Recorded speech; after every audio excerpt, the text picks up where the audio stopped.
The humanities are an exciting and romantic field of study. We are all here to learn about the beauty of human culture, art, and history.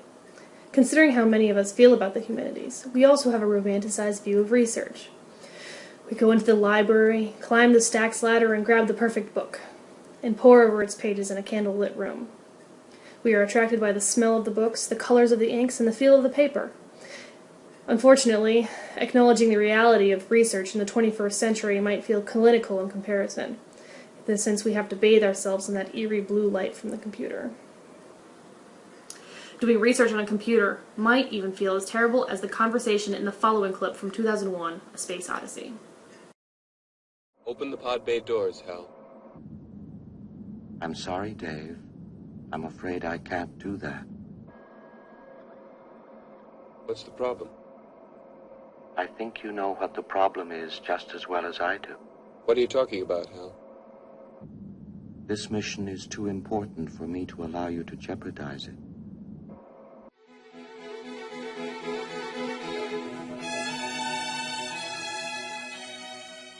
Sometimes working with a computer can be like living in the world of 2001, A Space Odyssey, and trying to communicate with HAL 9000 after it fails. The computer has decided that your input must be disregarded and gives you the results it wants. No matter what you type in, you can't find the results you want. There are too many or too few, they don't match the subject matter of what you want, or they just plain old don't make any sense. They might as well be in another language. There is a way around this. As members of a multicultural society, we know that people throughout the world have many ways of communicating with each other through hundreds of languages and dialects. Without a mutual understanding, two people cannot communicate with each other verbally. The internet is no different. In order to successfully navigate research online, you need to understand the vocabulary. And it is very important that we do, because when we do the right searches, we can get what we need efficiently with comprehensive results, and there's a realm of possibilities at our fingertips. The only problem that we have now is the opposite problem. The results can be overwhelming. Too many results can give you the same feeling of frustration as too few. This is another reason why we need to understand good search techniques, beginning with Boolean logic. Boolean is a cornerstone of research, because being able to control the results will make you a more efficient researcher, require less trial and error, and give you more confidence in the search. There are several Boolean functions. Those tools are quotation marks, the words and, or, and not, as well as asterisks to truncate words and parentheses to group phrases. We are going to run our searches in H.W. Wilson's Artful Text, a database powered by EBSCO. EBSCO is an information company that provides full-text content to over 350 databases, offering countless thousands of articles as well as over 350,000 books. The reason why I am using a database powered by EBSCO for this Boolean tutorial is because EBSCO is so huge as a company that it's impossible to avoid using one of their databases in your everyday life. The second, and kind of larger reason, is simply that I find EBSCO to be straightforward with a clean and easy-to-use interface.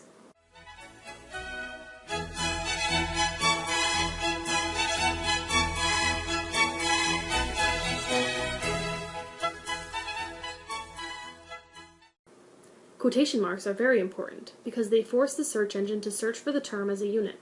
For example, searching for Theo Van Gogh might give you more precise results than just the phrase Theo Van Gogh.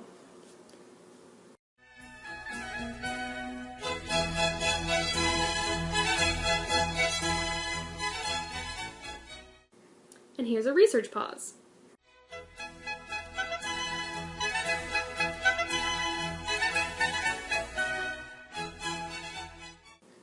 And is a command that will narrow your search. When you use and, it requires that both, or all terms, are found in the document. The more ands you use, the less results you will get. Search engines like Google treat a space like an and, so the only time you really need to use it is when you're searching for several phrases. As an example, we can show you how to search for information on Jacques-Louis David and his paintings of Napoleon. Try typing in David and Napoleon. This will bring you only pages that include both of these terms.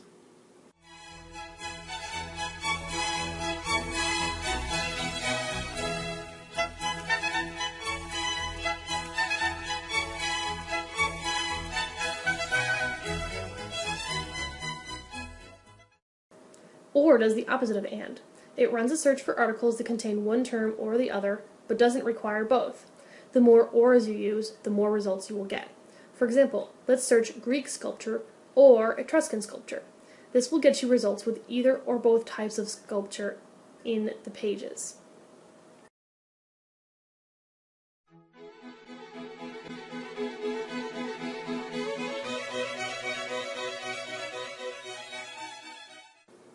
Not is useful when you're trying to run a search for a term with multiple possible definitions. You can search for one term, but not another word that corresponds with an unhelpful secondary use. For example, let's search for Greek sculpture, not Etruscan sculpture.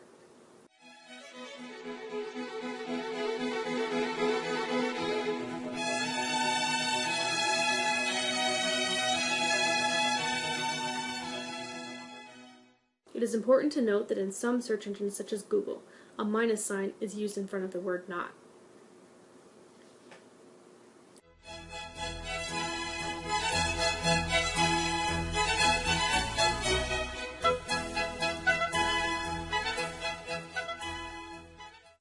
The asterisk makes a word into a wildcard.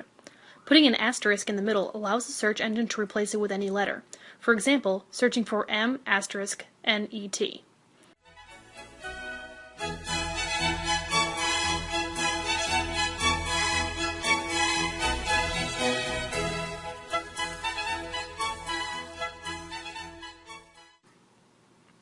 Another way to use the asterisk is at the end of the word, where the engine can put any ending on. For example, searching impression*.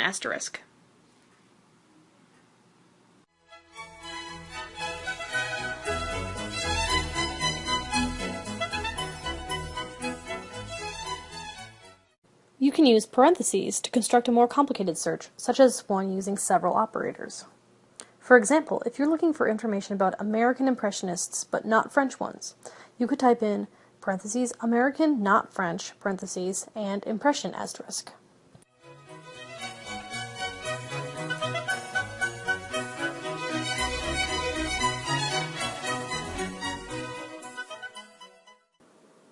Now let's take a quick break before moving on to the advanced features of EBSCO databases.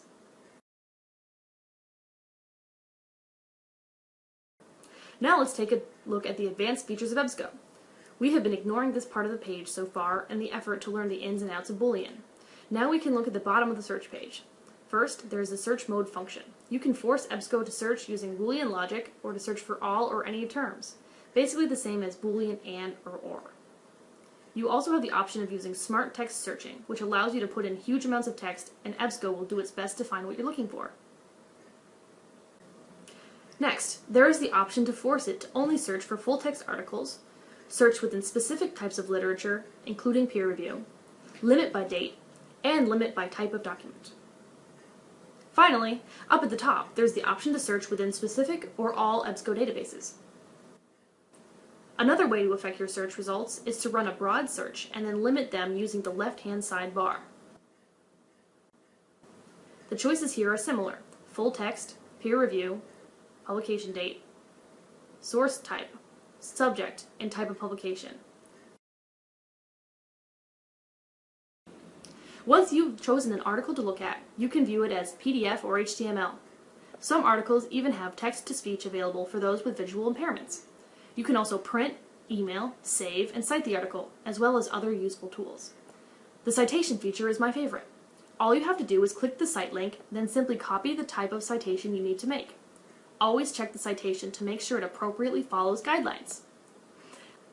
I hope you've enjoyed this virtual tour of EBSCO databases. Good luck with your research!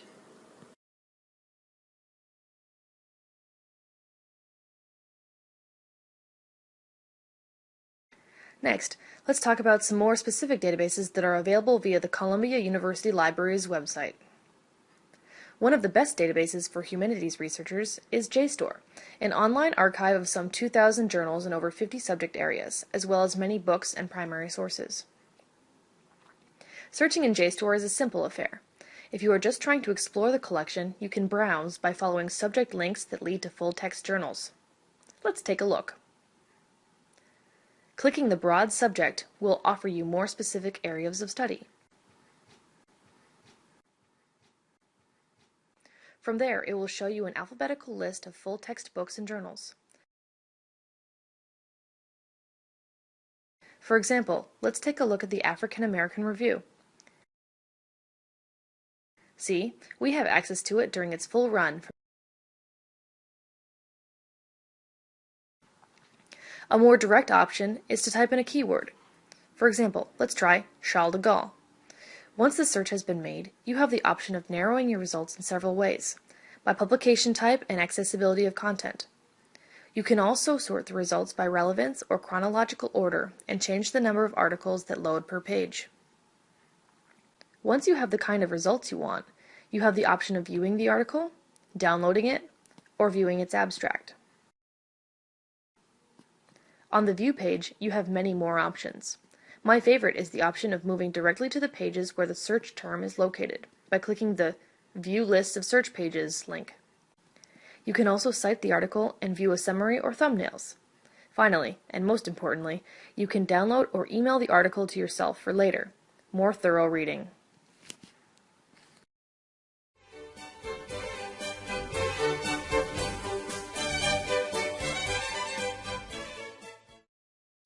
Project MUSE is smaller than JSTOR, offering content from about 550 journals, but that content is specific to the humanities and social sciences.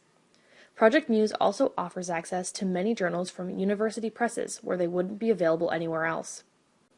Now let's go take a closer look. Project MUSE also offers the option of browsing or searching with a keyword. Now, browsing is useful because it gives you the opportunity to see how the database breaks down in its disciplines and subdisciplines, and how it categorizes different subjects. In this case, you can browse by subject or by publication type. Now let's make an example search. Let's search again for Charles de Gaulle.